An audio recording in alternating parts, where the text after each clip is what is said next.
Olá pessoal, meu nome é Rodrigo Barreto. Eu estou aqui hoje para falar um pouquinho com vocês a respeito da minha carreira como engenheiro de materiais e da minha visão a respeito da engenharia de materiais hoje no Brasil e no mundo.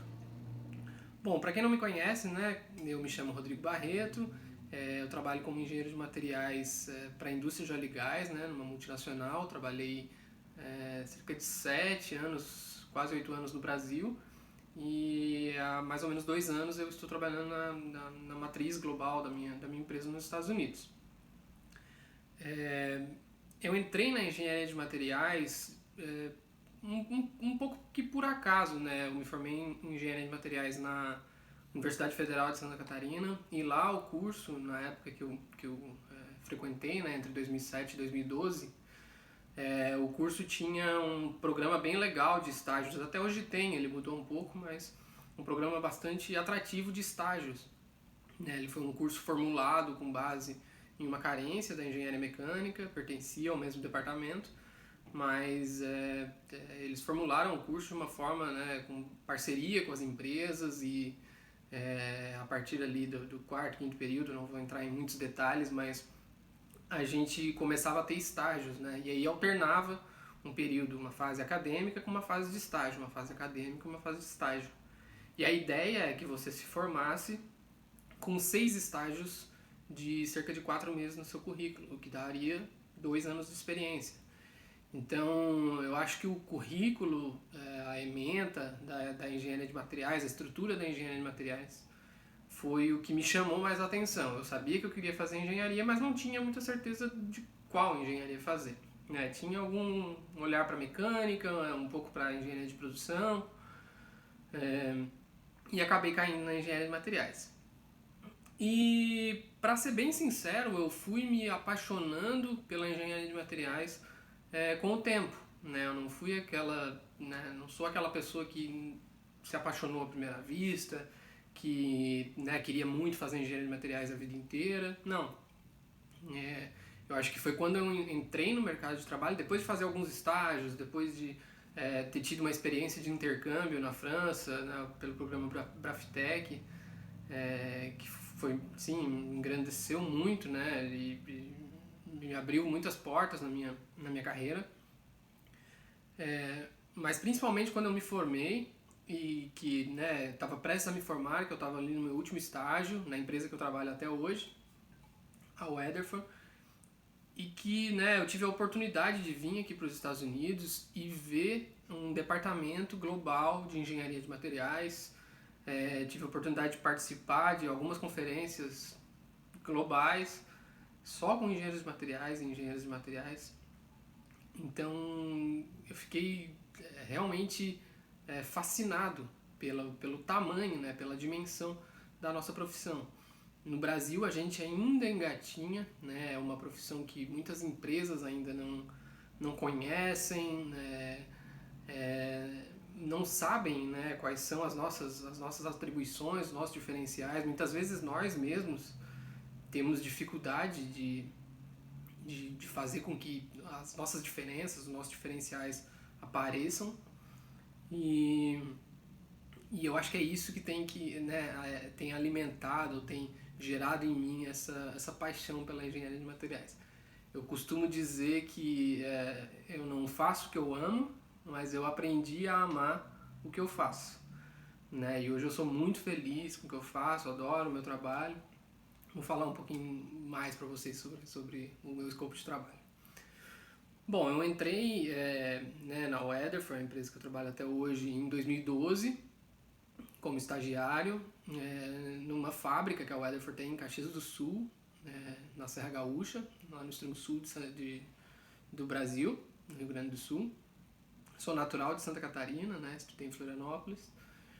E essa fábrica lá, né, é uma fábrica, né, composta majoritariamente por processos de usinagem e soldagem, e ela fabricava equipamentos para a indústria de óleo e gás. E aí eu comecei a conhecer um pouquinho mais a Weatherford, conhecer um pouquinho mais da indústria de óleo e gás, como que ela se estruturava, né, com os operadores, né, os prestadores de serviço, os fabricantes de equipamento. A Weatherford é um fabricante de equipamento e um prestador de serviço. e comecei a ver que tinham várias empresas, várias multinacionais trabalhando nessa indústria. Logo que eu me formei, eu tive a oportunidade, terminei o meu estágio lá, tive a oportunidade de ser contratado. E logo de início, assim, eu vim fazer um programa, uma espécie de programa de trainee aqui nos Estados Unidos. E foi onde eu conheci todo esse departamento de mais de 70 pessoas de engenharia de materiais, com estrutura de laboratório e pesquisa na Rússia, com estrutura de suporte em toda a Europa, na China. É, Foi algo que me encheu bastante os olhos, assim, né? Nossa, um departamento gigantesco, né, de engenharia de materiais. E aí tinha gente da metalurgia, tinha gente de soldagem, tinha gente especialista em revestimentos, é, a parte de não metálicos, né, polímeros, elastômeros. E aquilo ali me encheu os olhos, né? Eu vi que era ali que eu queria trabalhar. E aí voltei para o Brasil, logo em seguida eu já tive uma oportunidade de, trabalhei quase um ano ali com a manufatura, dando suporte, trabalhando muito perto da engenharia de produto, com o departamento de qualidade também, dando bastante suporte para departamentos de compras também.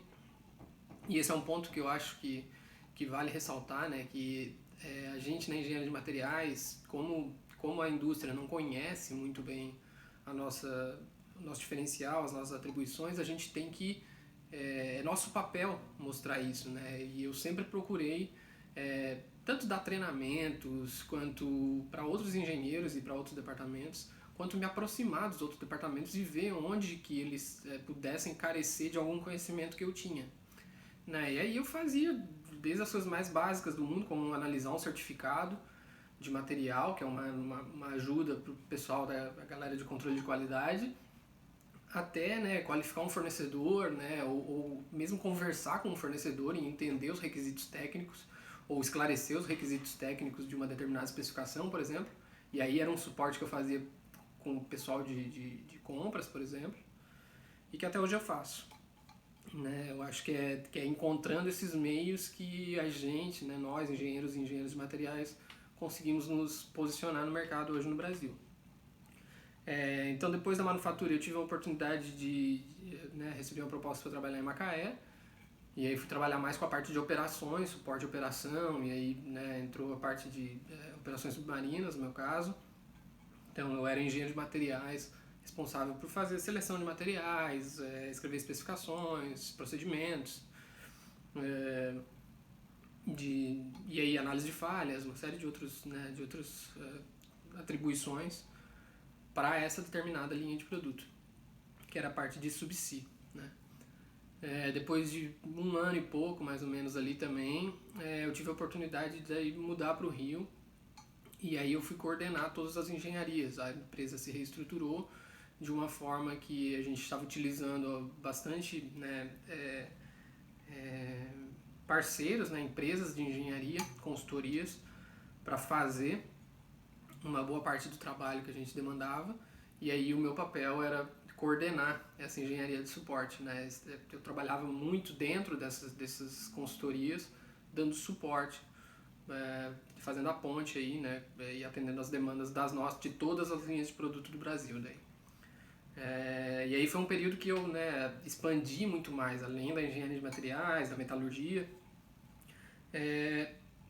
Eu conheci também de outras engenharias, né? Comecei a entender um pouco mais de mecânica, de civil, de estrutural e engenharia química, enfim. E aí fiz o meu mestrado também, fiz o mestrado em metalurgia na UFRJ. Foi uma oportunidade bem legal, né, de voltar para a academia, era um desejo que eu tinha, e uma das missões que eu tenho, que eu carrego comigo, é de sempre aproximar a indústria e a academia. E foi muito bom assim ter essa visão, de que a academia continua lá tentando desenvolver ciência, e muitas vezes a indústria não consegue aproveitar tanto o capital humano quanto os recursos de laboratório mesmo, de pesquisa, de testes, ensaios que podem ser feitos numa universidade. E também a academia tem às vezes uma dificuldade de se aproximar da indústria e ver qual é a real necessidade, e trabalhar mais de maneira mais coesa, no Brasil.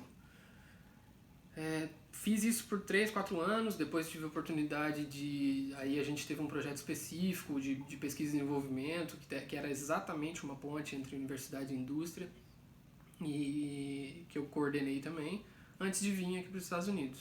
E aí, quando apareceu lá no finalzinho de 2018, eu me mudei no comecinho de 2019, a oportunidade de vir trabalhar aqui como engenheiro de materiais para uma linha de produto, para o segmento de produção.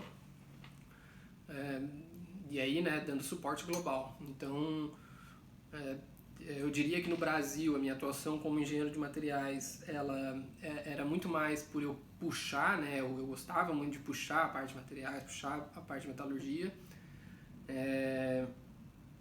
e acabei conhecendo muito mais das outras engenharias, né, e foi muito bom ter esse entendimento de como que a engenharia de materiais podia se posicionar, e como que ela, né, como que as outras engenharias enxergavam, os outros engenheiros e engenheiras enxergavam o papel de engenheiro de materiais, enfim.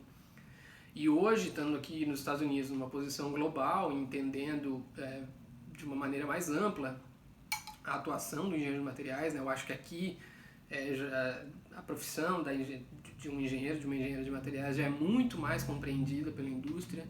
Eles têm completa ciência de quais são as nossas atribuições, quais são os nossos diferenciais, o que é a nossa capacidade, o que a gente pode entregar, né, e gerar valor, agregar valor, seja numa pesquisa, seja num produto, seja, né, num processo, o que quer que seja. Então eu acho que é isso, né? Hoje eu estou aqui há 2 anos, tenho tido uma experiência bem, né, ao longo de toda a minha carreira, consegui enxergar bem as diferenças entre a maneira que a engenharia de materiais está posicionada hoje no Brasil e a maneira que a engenharia de materiais está posicionada hoje aqui nos Estados Unidos, e também no mundo, né, trabalhando com um escopo global. Hoje eu consigo ter uma visão um pouco mais ampla disso tudo, e acho que o Brasil está né, eu acho que ainda tem muito a ser feito, e eu encorajo nós, profissionais da engenharia de materiais, a assumir esse papel, né, ao invés de a gente esperar pela indústria entender o que é a nossa atribuição, que a gente se posicione, que a gente esclareça, que a gente tome essas rédeas, né, e faça acontecer. É isso que eu tenho tentado fazer quando eu produzo meus conteúdos, quando, né, hoje eu dou muitas palestras, faço workshops, dou mentoria, e a minha ideia sempre é esclarecer, né, se eu estou falando com engenheiros e engenheiras aí de outras disciplinas, é esclarecer a engenharia de materiais de maneira mais técnica e tentando colocar ela dentro de um escopo de engenharia, né? E quando eu estou falando também com o mercado, né, com outros profissionais, com recrutadores, recrutadoras, esclarecer também o papel de um engenheiro, de uma engenheira de materiais de maneira mais acessível, né, a eles, que eles realmente possam entender o que é o nosso papel. Eu acho que era isso que eu tinha para falar, né? Vocês podem me encontrar facilmente através do LinkedIn ou no meu site, barretorodrigo.com.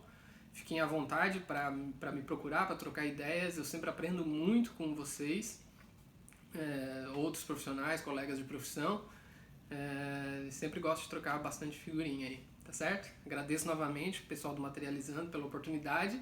Estou sempre à disposição. Nos vemos na próxima. Um abraço.